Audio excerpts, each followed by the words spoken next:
ti. Quiero adorarte, quiero bendecirte, quiero poner mi vida en adoración a ti. Tú la mereces, Señor. Tú eres merecedor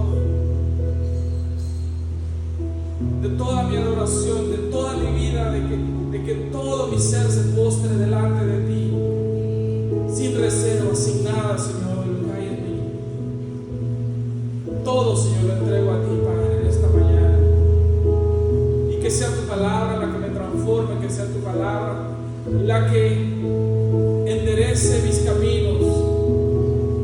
En el nombre de Jesús, nos rendimos a tu palabra, nos rendimos a tu voluntad. En el nombre de Jesús. Gracias.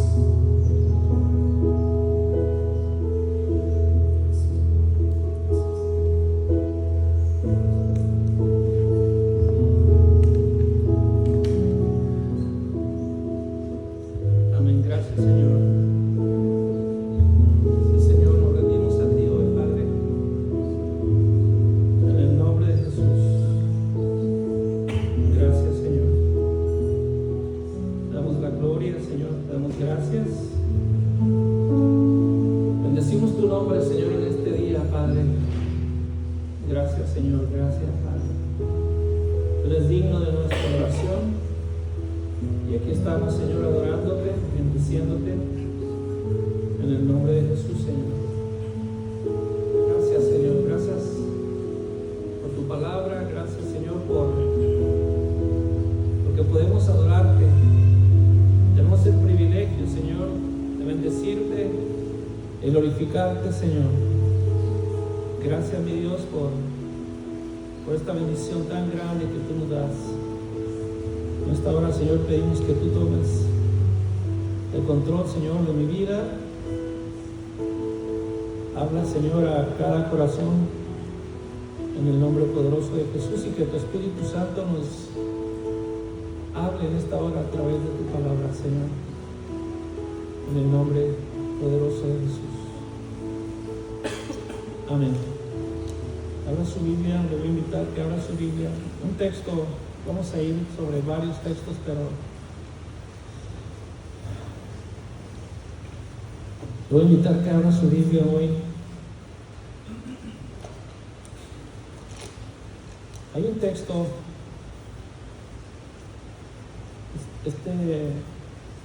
déjeme decirle que cuando uno predica, uno se prepara, y en mi caso, pues, yo tengo mi devocional, pero a la misma vez mi devocional es mi tiempo con el Señor, y siempre estamos pensando en qué es lo que la congregación necesita, qué es lo que ustedes necesitan, qué es lo que todos necesitamos. Pero en este caso, como pastor,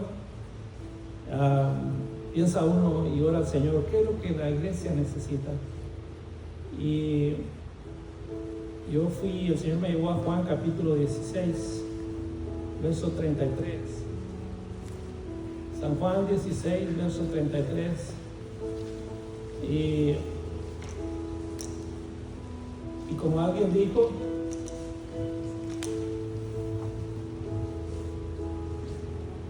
cuando uno predica, debe de predicarse a sí mismo primero, ¿no? Pues pensé en ustedes, pero es para mí también una vez más en esta mañana. Dice la palabra del Señor en San Juan capítulo 16, verso 33. Estas cosas os he hablado para que en mí tengáis paz. En el mundo tendréis aflicción, pero confiad. Dice Cristo, yo he vencido al mundo. Quiero leerlo otra vez. ¿Lo leemos otra vez? Estas cosas os he hablado para que en mí tengáis paz. En el mundo tendréis aflicción, pero confiad. Cristo dice, yo he vencido al mundo. En sus lugares, hermanos.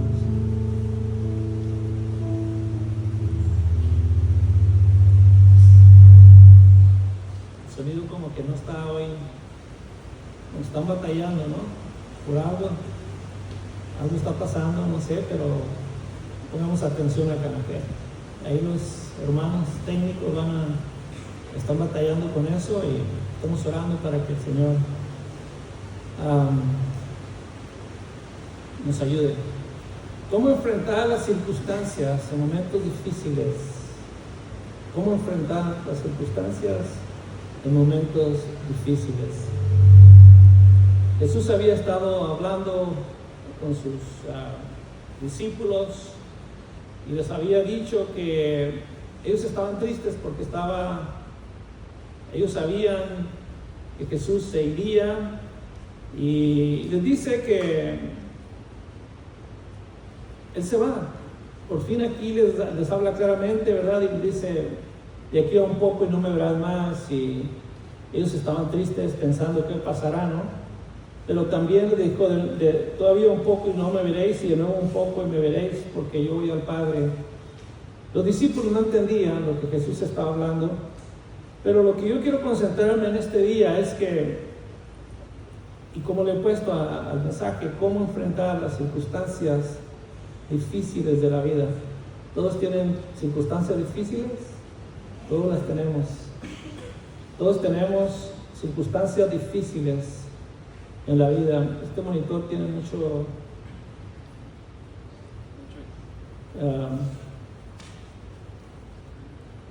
hay un dicho que dice, yo sé que todos lo han escuchado: mientras hay vida hay esperanza. ¿Lo han escuchado? Y si lo decimos, mientras hay vida hay esperanza. Y es un dicho romano, ¿no? Mientras hay vida hay esperanza. Y se decía antes y se dice hoy. Y con muchos otros dichos tal vez tiene algo. Entonces decimos, bueno, tiene mucho, pero no.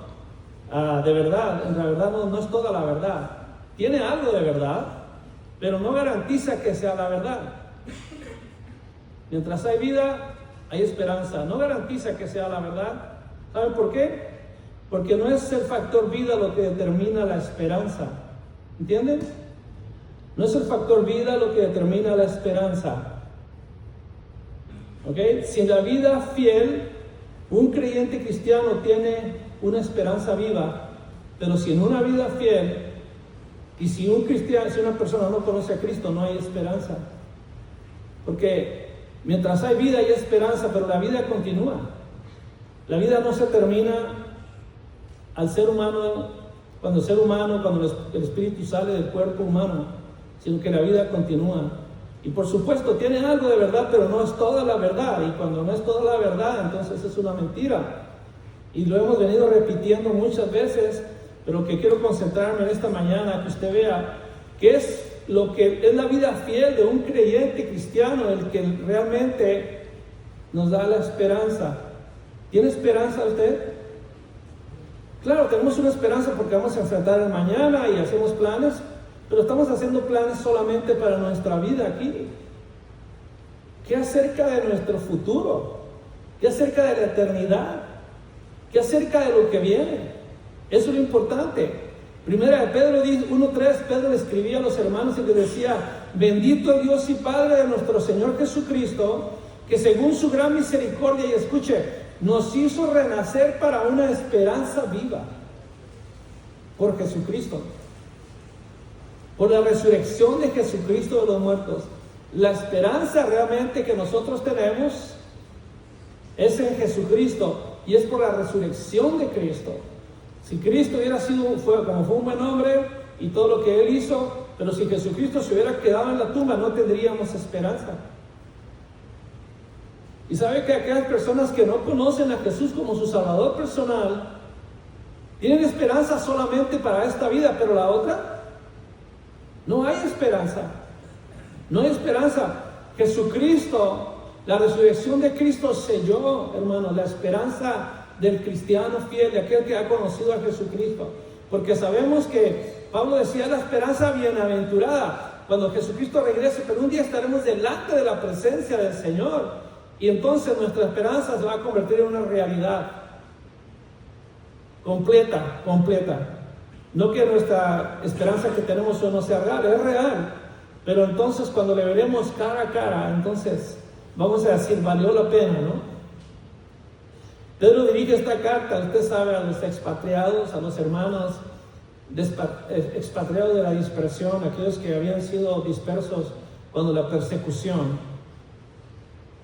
cuando vino aquella gran persecución en el año 70 y todos fueron dispersos, y también la persecución cuando en la iglesia el mismo Saulo comenzó a perseguir a los cristianos y ellos fueron huyendo por todas partes, y dice la Biblia que a donde iban, a donde quiera que iban enseñando la palabra de Dios, iban predicando el evangelio de verdad. Una situación de sufrimiento. Pedro dirige esta carta a estos hermanos que estaban sufriendo, que estaban batallando por su fe. Aquellos que decían, hermano, que usted sabe, el emperador romano, él se creía un Dios y se había autoproclamado Dios mismo. Y él demandaba adoración. Vivir en una sociedad, hermano, donde se demanda adoración al rey, en este caso, ¿sabe qué? Era su sentencia de muerte para los cristianos. Y Pedro escribe esta carta, le dice, la esperanza la tenemos en Jesucristo, tenemos una esperanza grande, según su grande misericordia nos hizo renacer para una esperanza viva. Ellos estaban dispuestos a dar su vida por Jesucristo, por lo que creían. O adoraban a César o adoraban a Dios. ¿Qué haría usted si se hubiera encontrado en esta situación? Difícil, ¿verdad? Pero ¿sabe qué es lo que los mantenía? Los mantenía la esperanza viva.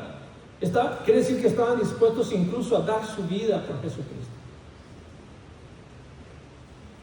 Estaban dispuestos no solamente a sufrir, sino a entregar su vida, porque había una esperanza más profunda que lo que se podía mirar, hermano. Ellos eran perseguidos porque vivían una vida ordenada. Sí, así como lo escucha, vivían una vida ordenada y era un ejemplo. Incluso fueron acusados de muchas cosas. Que eran caníbales porque, usted sabe, celebraban la Santa Cena y que tantas otras cosas. Y bueno, eran creyentes que escuche, ellos sabían que eran creyentes, eran ciudadanos del cielo, no eran ciudadanos de Roma. Eran ciudadanos del cielo y estaban dispuestos a perder su vida aquí, ¿ok? Vivían como extranjeros en Roma, pero Cristo les dice, confiad en mí. Yo he vencido al mundo. En el mundo, sin duda alguna, aquellas palabras que Cristo había dicho, se las recordaban los hermanos que les predicaban. Pedro se las recordaba. Y les decía, miren, Cristo dijo eso, ¿no? Confiad en mí, en el mundo tendréis aflicción, pero confiad, yo he vencido al mundo. Estas cosas les he hablado para que en mí tengáis paz. Podemos tener paz en Jesús, en medio de las circunstancias. Y cada día nosotros escuchamos, hermano, y batallamos con situaciones difíciles. Pero necesitamos, aquellos hermanos como nosotros, necesitamos hacer lo que Abraham. ¿Qué hizo Abraham? ¿Qué hicieron los patriarcas, hermano? Quiero que vaya conmigo a Hebreos. Hebreos capítulo 11, verso 8 en adelante. Aquellos hermanos los sostenía, ¿sabe qué los sostenía? Había una paz en su interior que sobrepasaba todo entendimiento. Era la paz que Jesucristo les había dado en sus promesas. Hebreos 11, del 8 dice, sin duda alguna ellos pensaban lo mismo. Por la fe Abraham, siendo llamado, ofreció para salir al lugar que había de recibir como herencia y se halló sin saber a dónde iba. Por la fe habitó como extranjero en la tierra prometida, como en tierra ajena, morando en tiendas con Isaac y Jacob, coherederos de la misma promesa. Y aquí escuche, porque esperaba la ciudad que tiene fundamentos, cuyo arquitecto y constructor es Dios. Fíjese nomás, Aquellos hermanos, como nosotros, debemos de mirar en esto, hermano. Esperaba la ciudad que tiene fundamentos, cuyo arquitecto y constructor es Dios. Nos dice que anhelaban una patria mejor. Esto es la celestial. Y dice más adelante, por lo cual Dios no se avergüenza de llamarse, en el verso 16, anhelaban una patria, ¿verdad? Mejor. Esto es celestial, por lo cual Dios no se avergüenza de llamarse Dios de ellos, porque les ha preparado una ciudad. ¿Sabe que Dios no se avergüenza de llamarse Dios de aquellos que somos fieles? De aquellos que son fieles. Al contrario, Dios se siente, por así decirlo, ¿verdad? Orgulloso. Se siente. Cristo dice, yo creo que Jesús, cuando ve que una persona permanece fiel, incluso hasta dar su vida por él, ¿sabe qué? Cristo dice, valió la pena. Si no ha leído Isaías 53, dice la Biblia que verá el fruto de su aflicción y quedará satisfecho. Dios mismo, hermano, se sentía orgulloso de Job. ¿Recuerda Job? Job le dijo a Satanás, ¿no has considerado a mi siervo Job? Dios no se avergüenza de llamarse Dios de aquellos que son fieles a Él y que están dispuestos a dar su vida por Él, que están dispuestos a sufrir por Él, contra luchas y pruebas y batallas y todo. En esto, hermano, Cristo le dice, tendréis aflicción, pero confiad, yo he vencido al mundo. Jesucristo había prometido que el mundo puede dar paz. Pero ¿sabe una cosa? Es una paz que no es una paz. Es una paz pasajera solamente. La paz verdadera solamente Jesucristo la da. Él les dijo en San Juan 14, en la casa de mi Padre muchas moradas hay. Si así no fuera, yo os lo hubiera dicho. Voy pues a preparar lugar para vosotros. Y si me fuere, os volveré y os tomaré a mí mismo, para que donde yo estoy, vosotros también estéis. Eso es lo que nos da la paz. En medio de las circunstancias difíciles, es muy importante que al pasar por momentos difíciles, hermanos, sin pruebas, aflicciones, sufrimiento y todo lo que sea, recordemos que nuestra ciudadanía está en el cielo. Vamos batallando, como todo el mundo batallamos, vamos sufriendo, pero Dios nos puede dar la fortaleza, es la esperanza del cristiano. Lo fue para ellos y lo es para nosotros hoy día, hermanos. Estos cristianos sufrían por el nombre de Jesucristo. Pedro se refiere y menciona la palabra sufrir, ¿sabe cuántas veces en esta carta? Por lo menos 15 veces. ¿Por qué Pedro habló tanto acerca del sufrimiento en esta carta? Porque les estaba animando, les estaba diciendo que el sufrir, hermano, es parte de la vida, pero el sufrir, hermano, no termina todo. Hay alguien que nos puede sostener en medio de las circunstancias difíciles.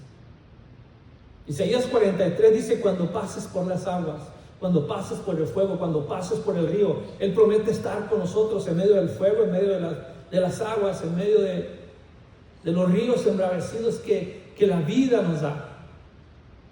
Las tormentas que vienen, las situaciones difíciles, Dios promete estar con nosotros. En 1 Pedro 4:14, Pedro les dice, si sois vituperados por el nombre de Cristo, sois bienaventurados.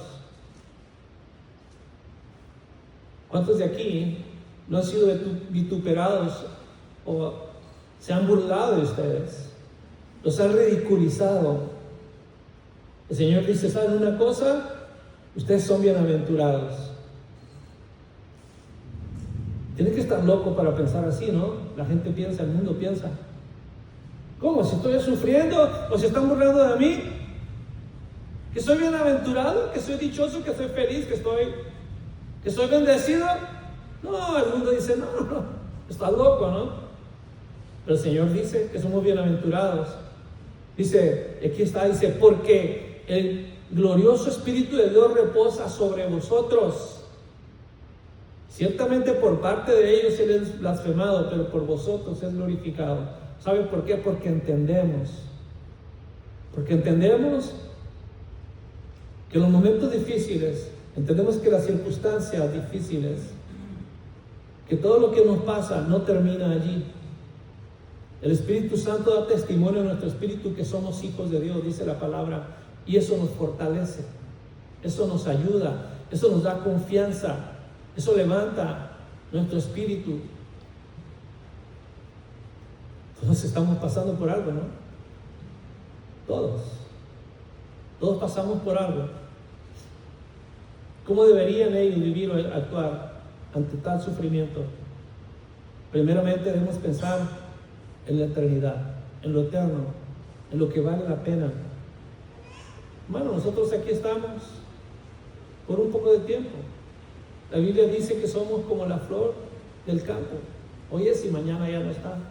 Pero cuando pensamos en la eternidad, tomamos conciencia de que no estamos aquí para siempre. No estamos aquí para siempre, sino que aquí solamente vamos de paso por esta tierra y nos espera la eternidad. Y yo pregunto, ¿y para entrar a la eternidad tienes que hacer algo? Simplemente la Biblia dice, ¿verdad?, que cuando el espíritu sale del cuerpo, cuando una persona muere, el cuerpo vuelve a la tierra de donde fue tomado, pero el espíritu sale y vuelve a Dios que lo dio. Pero ¿dónde estará después? No estamos aquí para siempre, sino que aquí estamos de paso solamente. Eso es algo grande, hermano, que nos ponemos a pensar que realmente vale la pena servir al Señor. Y nos da esperanza no solamente aquí, sino que es la verdadera esperanza que tenemos. Eso, hermano, se verá reflejado al pensar en la eternidad. También se verá reflejado cómo vivimos nuestra vida aquí. ¿Usted cree en la eternidad? ¿Cree que cuando todo se termine aquí hay algo más allá? La Biblia dice, pero hay gente que dice, bueno, hay algunas personas que incluso creen que en el sepulcro se termina todo. Se acabó y se acabó solamente. No, hermano, el ser humano, Dios formó al hombre del polvo de la tierra. Dice la Biblia que después de que lo hubo formado, sopló aliento de vida en su nariz y fue el hombre un ser viviente. Ese es el espíritu que Dios puso en el hombre. Y es el espíritu que Dios recogerá cuando nosotros muramos. Cuando ese espíritu se salga, no anda por ahí como dicen unos. No. Para el cristiano la Biblia dice ausentes del cuerpo y presentes al Señor. Eso dice la palabra del Señor. Y sabe una cosa, si una persona realmente cree en la eternidad, entonces se va a ver reflejado en cómo vive hoy. A veces hay gente que vive pensando solamente en lo terrenal. Está como aquel hombre que edificó su casa, ¿recuerda? Aquel hombre rico que tenía tantas cosas que pensó solamente en lo terrenal. Un día estaba pensando allí, miró y dijo, ¿qué haré? Porque no tengo dónde guardar mis frutos. Había producido su heredad. Dice que había producido tanto que pensó, ¿qué haré? No tengo dónde guardar mis frutos. No pensó en los demás, no pensó en nada, pensó solamente en él, no pensó en la eternidad. Dijo, esto haré, derribaré mis graneros, los edificaré mayores y diré a mi alma, ahí los guardaré, ¿verdad? Diré a mi alma, muchos bienes tienes guardados para muchos años, come, bebe, regocíjate. Pero Dios le dijo, necio, esta noche vienen a pedir tu alma y lo que has guardado, ¿para quién será? El Señor Jesús dijo, así es todo aquel, vamos a decir, que no hace planes para el futuro. Si usted cree en la eternidad, debemos de vivir en preparación para ello. Un atleta que va a competir en las Olimpiadas o en cualquier deporte, solamente va y se presenta. No, son años y años y años de dedicación. Cuando veo a los jugadores del béisbol pegarle a la pelota de 100 millas por hora o más, digo, qué bárbaro, ¿no? Ni la ves. Pero es que desde niños han jugado, están ejercitados, su mente, su vista, todo está ejercitado para ese momento. Imagínense, alguien dijo, no, pues cuando vaya a la eternidad, cuando vaya delante de la presencia de Dios, entonces Dios dirá a dónde voy a ir. No, Dios nos dio la oportunidad de vivir nuestra vida aquí de una manera santa, responsable, apartada para Él, preparándonos para la eternidad. Hoy es el momento, aunque eso venga con sufrimiento.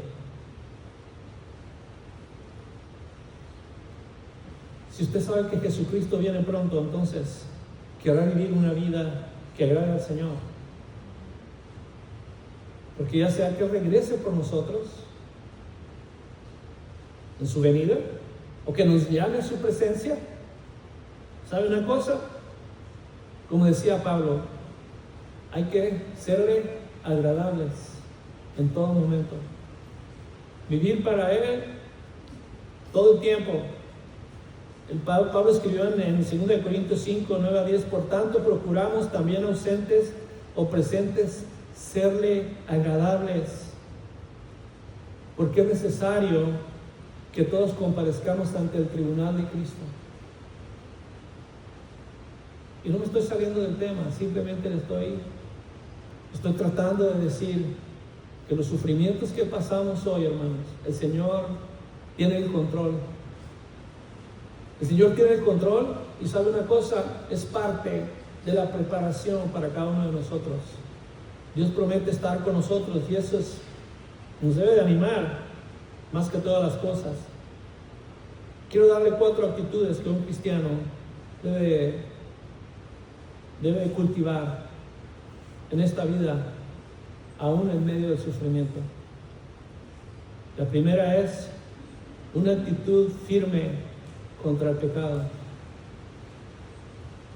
Una actitud firme contra el pecado. Y estoy hablando de los cristianos. Debemos de cultivar una actitud firme contra el cristiano. La Biblia dice, el que piensa estar firme, mire que no caiga. Estemos atentos, que no caigamos. Cristo le dijo, velad y orad para que no caigas en tentación. Y Pablo decía en Romanos capítulo 12, verso 1, hermanos, les ruego por la misericordia de Dios que presentéis vuestros cuerpos en sacrificio vivo y santo, agradable a Dios, que es vuestro culto racional, nuestra adoración diaria a Dios. No se conformen, no se amolden a este siglo, sino transformen su mente por medio de la renovación de su entendimiento, el conocimiento de Dios. Conocer más a Dios, estar más cerca de Dios, adorarle a Dios por lo que Él es, vivir una vida santa para el Señor. Cultivar esa vida, hermano, con una actitud firme contra el pecado. ¿Sabe qué es pecado? Todos sabemos que es pecado, todos luchamos con él todos los días, ¿o no? Es como un soldado que se pone su equipo para la batalla. Una actitud incorrecta siempre nos llevará o lo llevará a la derrota. Si vamos a ser victoriosos en nuestra vida espiritual, debemos tomar la actitud correcta.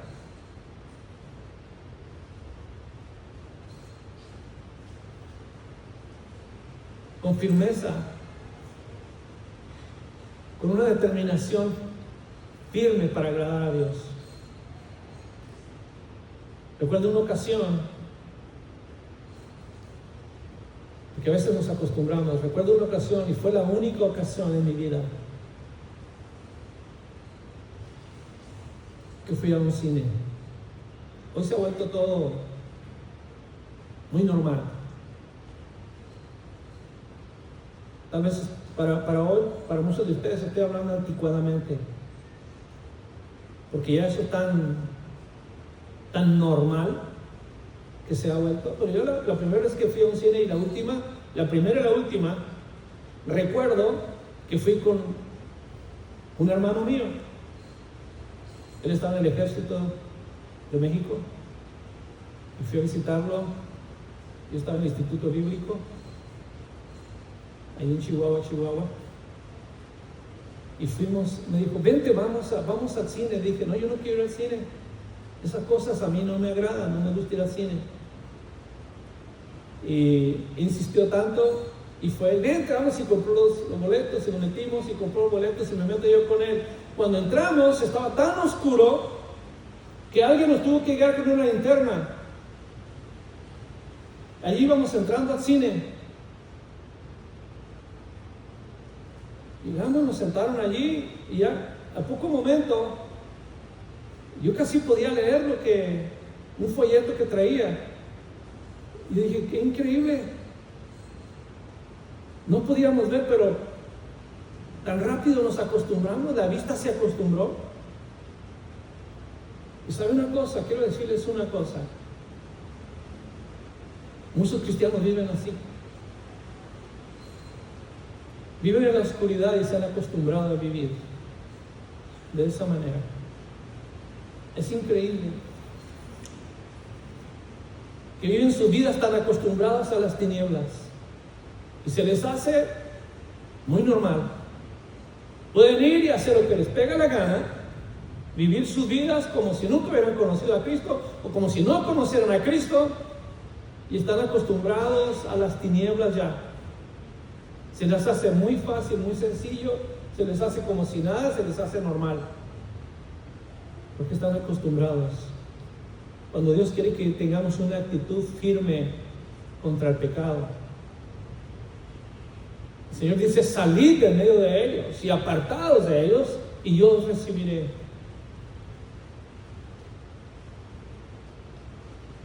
Hermano, gracias a Dios por la palabra. Porque si no fuera por la palabra, ¿dónde estaríamos?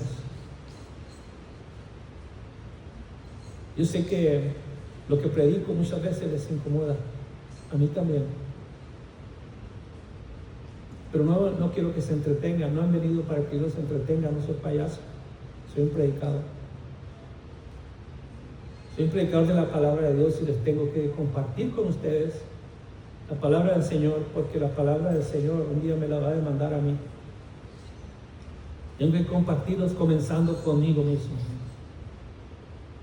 Yo lucho, como ustedes luchan. ¿O no luchan ustedes? Si no luchan es que bajar los brazos y se van acostumbrados.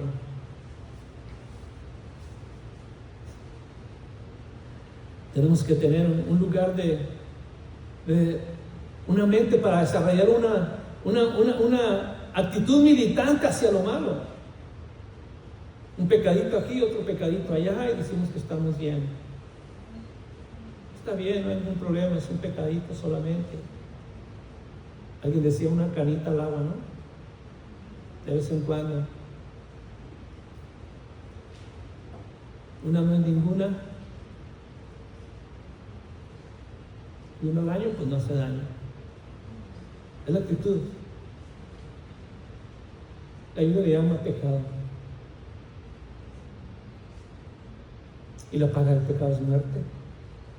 Destruye nuestra comunión con Dios. Entristece nuestro espíritu.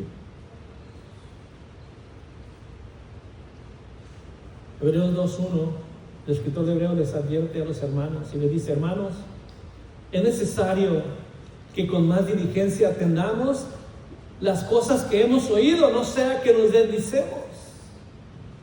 ¿Qué han escuchado? Ellos habían escuchado algo. Habían escuchado el mensaje de Dios, habían salido del judaísmo y estaban luchando y estaban a punto de irse, otra vez regresar a lo mismo. Y el escritor les dice: ¿saben qué? Es necesario que con más diligencia atendamos las cosas que hemos oído, no sea que nos deslicemos, vas a resbalar.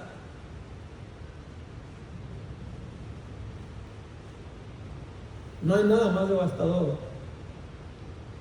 No hay nada más devastador para un cristiano que pierde su propósito en la vida.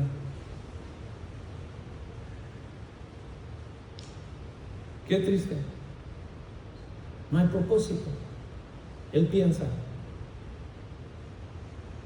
Pero aún peor, no hay nada más devastador en la vida de un cristiano que vive en pecado y no lo confiesa, esa parte. Cristo le dijo a aquella mujer que le trajeron: ¿ninguno te condenó? No, Señor, ninguno. Todos eran pecadores, como todos somos pecadores. Y Cristo sí podía condenarla y le dijo: ni yo te condeno, pero te pido una cosa, te ordeno una cosa: vete y no peques más. Eso es lo que Dios demanda. Eso es lo que Dios quiere de nosotros. Que vivamos una actitud firme contra el pecado. En segundo lugar, el tiempo se me va rápido.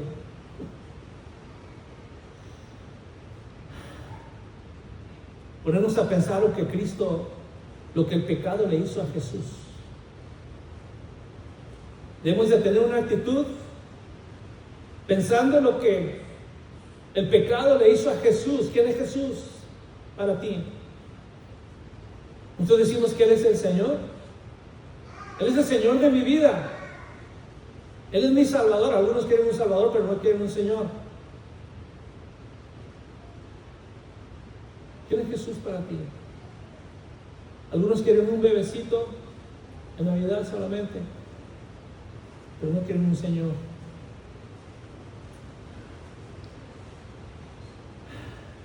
Si tan solo nos ponemos a pensar, hermano, lo que el pecado le hizo a Cristo, creo que viviríamos vidas más consagradas a Él.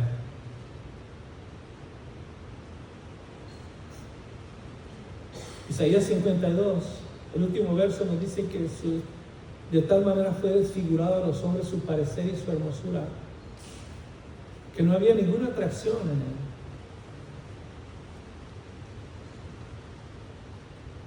¿Por qué lo hizo?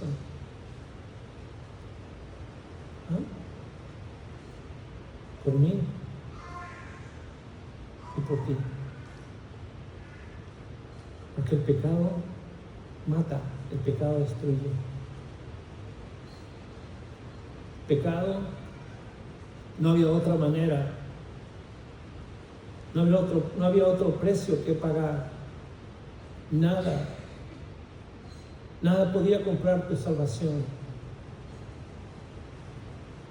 Pedro dice que solamente la sangre de Cristo, no con oro ni plata, ni piedras preciosas, sino con la sangre de Cristo, como un cordero sin mancha y sin contaminación. El cordero perfecto de Dios murió por ti, por mí.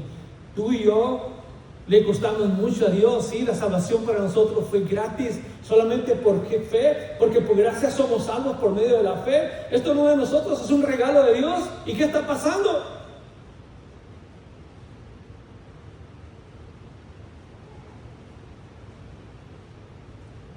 Cristo padeció por nosotros a causa del pecado. 1 Pedro 3:18 dice: Cristo, porque también Cristo padeció una sola vez por los pecados, el justo por los injustos, para llevarnos a Dios. Aun cuando en esta vida siempre lucharemos contra el pecado, siempre le fallamos a Dios, qué bueno que Dios puso un medio para que regresáramos a Él. Como cristianos, como hijos de Dios, la Biblia dice que si confesamos nuestros pecados, Él es fiel y justo para perdonar nuestros pecados. Pero no digamos que no tenemos pecado, porque entonces hacemos a Dios mentiroso y la verdad no está en nosotros. No es que Dios sea mentiroso, es que nosotros le hacemos a veces mentiroso para nuestra conveniencia, para no confesar, para que no haya arrepentimiento en nuestras vidas.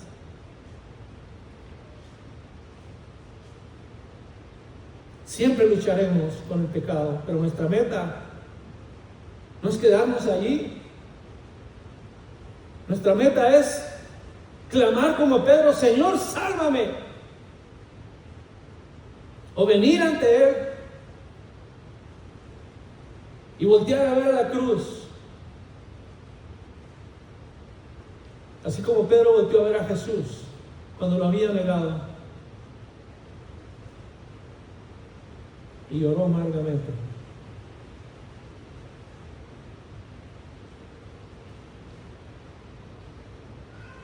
Mira lo que dice 1 de Juan, capítulo 2. ¿Están conmigo? 1 de Juan 2:28. Y ahora, hijitos, permanecer en Él, para que cuando se manifieste tengamos confianza, para que en su venida no nos alejemos de Él. Como ¿qué es lo que nos avergüenza? El pecado. ¿Sabe por qué se escondió Adán? Porque había pecado.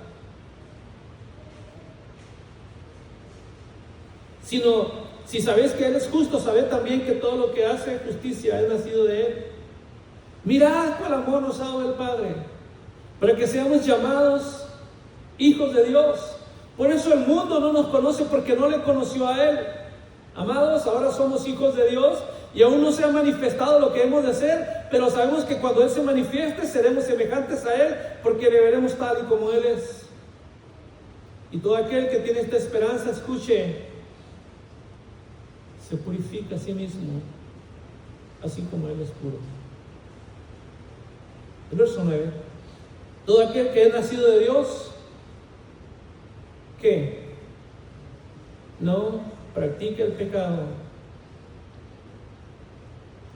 porque la simiente de Dios permanece en él y no puede pecar porque es nacido de Dios. No que no tenga la capacidad de pecar, sino que el Espíritu Santo que vive en ti y en mí, el momento cuando tú entregaste a Jesucristo tu vida, dijiste: Señor, entra en mi corazón, perdona mis pecados. En ese momento, ¿sabes una cosa? La simiente de Dios comenzó a vivir en ti. Y cuando esta carne te quiere llevar nos quiere llevar a pecar, el Espíritu nos redarguye y no podemos pecar. Ahora, si tú vives en pecado, tienes que hacerte la pregunta: ¿nada te redarguye?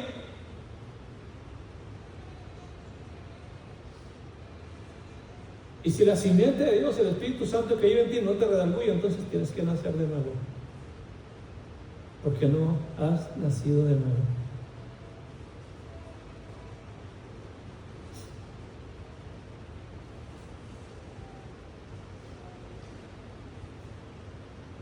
Quiero darles otro punto.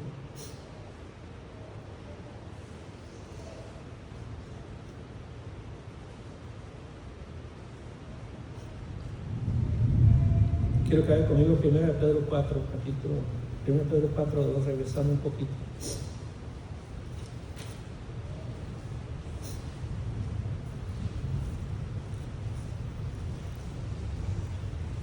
Otra actitud.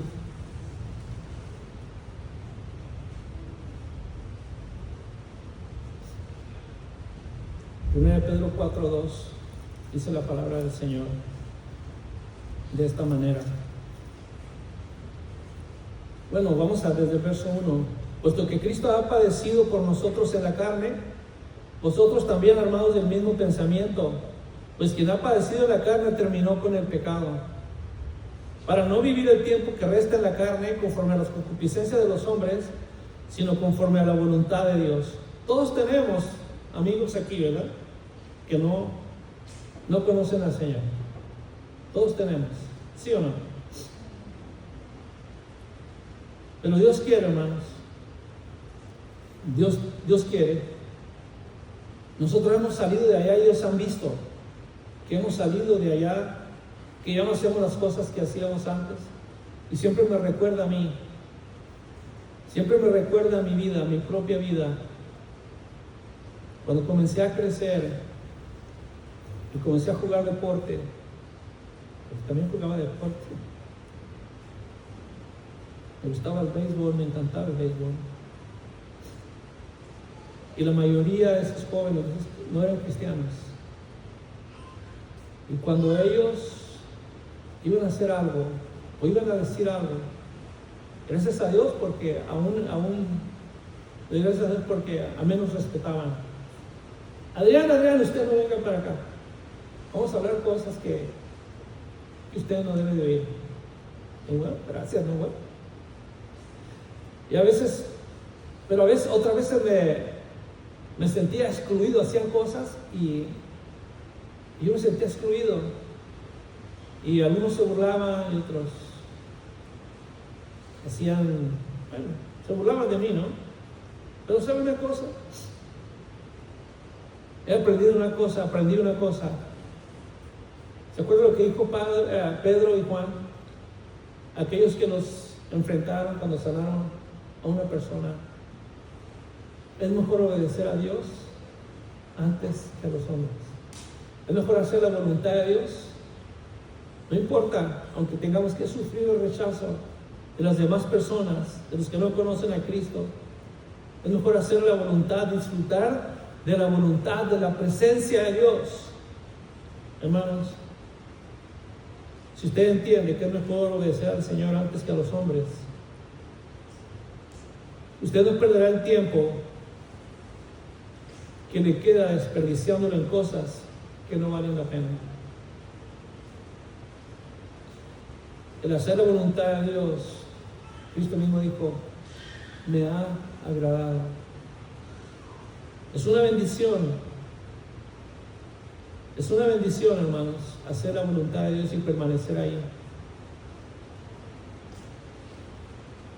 A veces no entendemos por qué tenemos que sufrir, no entendemos por qué tenemos que pasar por ello, lo que Dios está haciendo. Pero déjeme decir una cosa, no vivimos por explicaciones. Nosotros vivimos por promesas.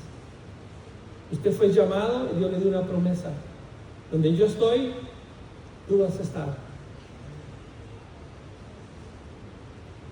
Y lo que venga, hermano, tenemos que sufrirlo con gozo. ¿Sabe qué hizo Jesucristo en la cruz? Si usted lee el capítulo 12 de Hebreos, dice que Cristo sufrió con gozo la cruz por nosotros, hermano, porque estuvo dispuesto a hacer la voluntad de Dios. Yo le pregunto, yo no sé cuántos están sufriendo por hacer la voluntad de Dios. El aspecto de que lo conoces a Él, de que tu familia te rechaza. Tal vez muchos, y si no lo han sentido ahora, lo sintieron antes. A mí mis amigos me dejaron completamente, todos mis amigos. No estoy contento con eso, pero tampoco no me amargué la vida. Dios me estaba preparando porque he aprendido a través de los años, no que Cristo se haya equivocado, sino que a Jesús mismo lo traicionaron. ¿Quién lo traicionó? Uno de los 12 que Él mismo había escogido. He aprendido que hacer la voluntad de Dios es mejor aunque tengas que sufrir. El salmista escribía, claro, estaba profetizando, ¿no? En lo que él escribía. Es decir, que aquel que comía pan conmigo levantó contra mí su calcañar. Está hablando de Jesucristo. Hermanos, el Salmo 48 dice: el hacer tu voluntad, oh Dios, me ha agradado. En tu ley está mi delicia. Vale la pena servir al Señor. Yo creo que ahí lo dejamos por ahora. No se van a dormir. Solamente quiero que cierres tus ojos ahí. Quiero invitarte a que cierres tus ojos.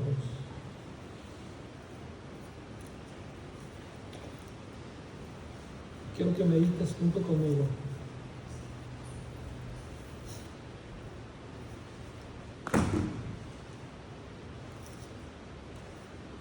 Que tengas esto en mente.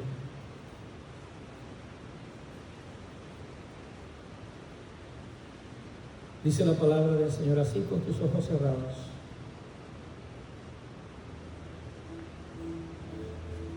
Mas el fin de las cosas se acerca y nos hace una invitación. Sed pues sobrios y velad en oración.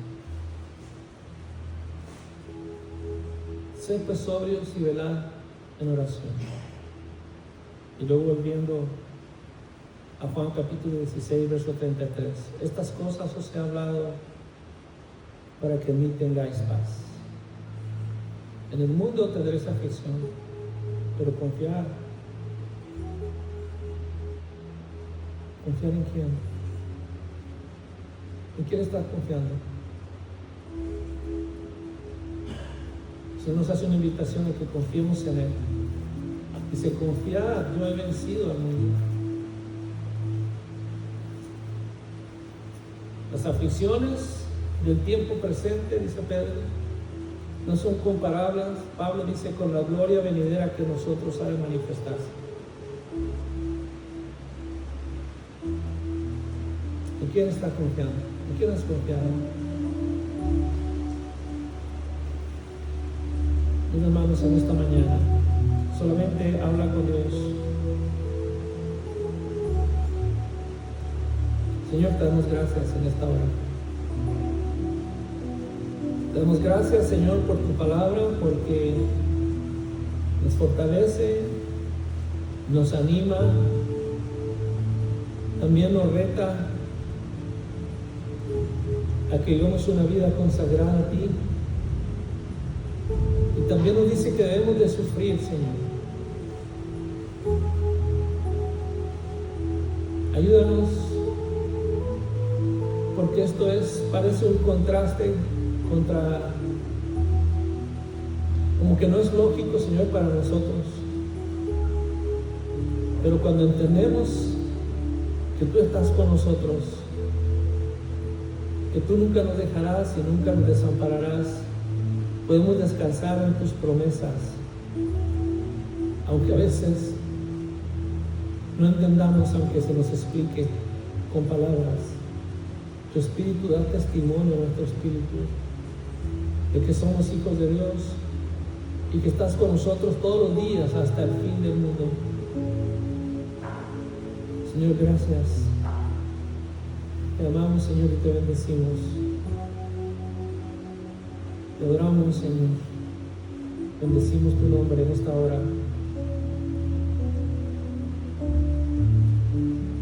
Gracias, Señor, en estos momentos. Bendice a tu pueblo, Señor. Bendice a cada hermano, cada hermana, a cada persona, Señor. Bendice a tu iglesia, mi Dios, en el nombre de Jesús, y que esta palabra, Señor, que hemos escuchado,